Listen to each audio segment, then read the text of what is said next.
distant prospect.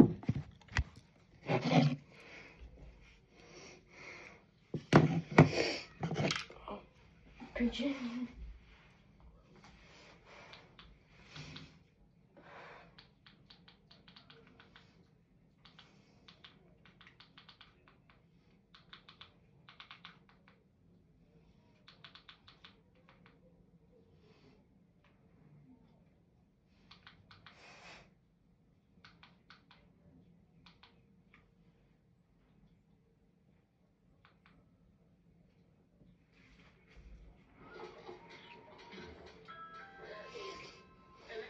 Talk to the front door.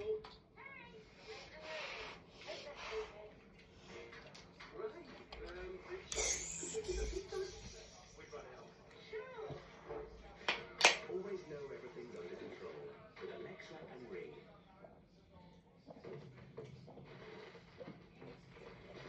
Late one evening in Philadelphia, Pennsylvania, Heather Paul is outside on her front porch having some ice cream with her husband and her two sons.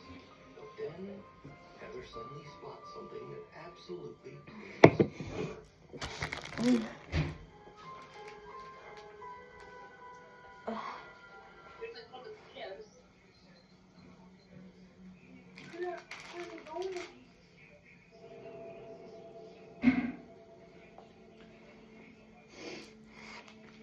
Don't let it. What did you say? What did you say, Mommy? I didn't hear you. Ready to settle? Did you get all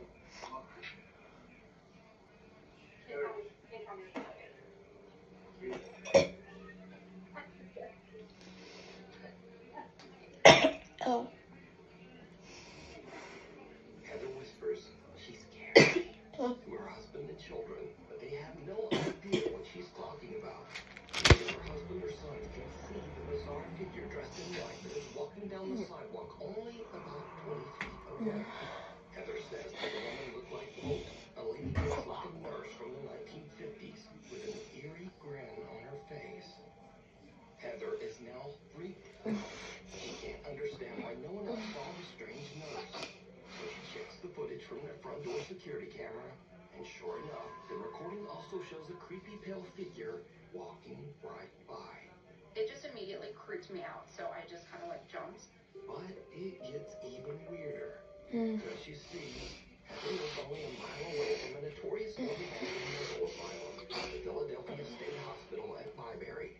So a little backstory, I live about a mile from where Byberry State Hospital used to be. This is one of the, I'm pretty sure the most notorious mental hospital in the country. A lot of people went on there. There was lobotomies performed on patients, experiments performed on patients. A lot of them lost their lives because they were just treated so horribly.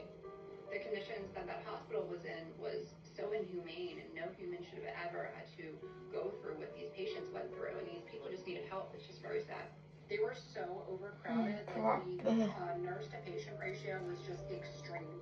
With 2 student nurses and maybe 3 Who is it? attendants, we have all we can do to feed the patients, take them to the cafeteria, take them to the doctors, give them their medications, and try to keep the place clean. Now, when I was a kid growing up, we definitely go in there, and it was really scary. Like, the second you walk on the ground, you just feel like it's cold, it's not normal. It just feels weird. Like, you can tell somebody's watching you. There's underground tunnels underneath, so we used to run around them too, and they used to use those tunnels to transport bodies. And there was like metal slab beds that they were still down there when we went in there. I felt my arm grabbed in there once, and I moved my flashlight, and it was my friend, and my friend was like over there. But this story gets even weirder still. Heather's dad lived in the same house as a boy. When Heather shows her dad the creepy footage, he tells her that a woman named Linda used to live in the house next door. And during the 1950s, Linda was a nurse at the old Byberry Mental Hospital. So did Heather catch the ghost of a nurse from the old abandoned hospital? And if not, why could no one else see the strange woman walking down the sidewalk? Oh, no. Cara Messina lives in an old house in New York State that was built in the 1800s and has a very tragic past. In the early to mid-1800s, the house was part of the Underground Railroad, a network for fugitive slaves seeking freedom.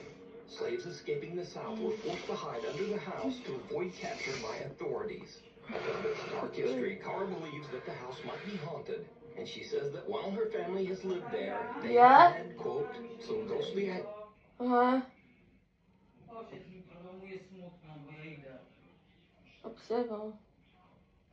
activity through the years. So one day, Cara and her daughter are just relaxing around the house, and they start to hear a very strange sound coming from the basement. So for the last 20 minutes, I've been sitting on my couch, and it's been dead silent.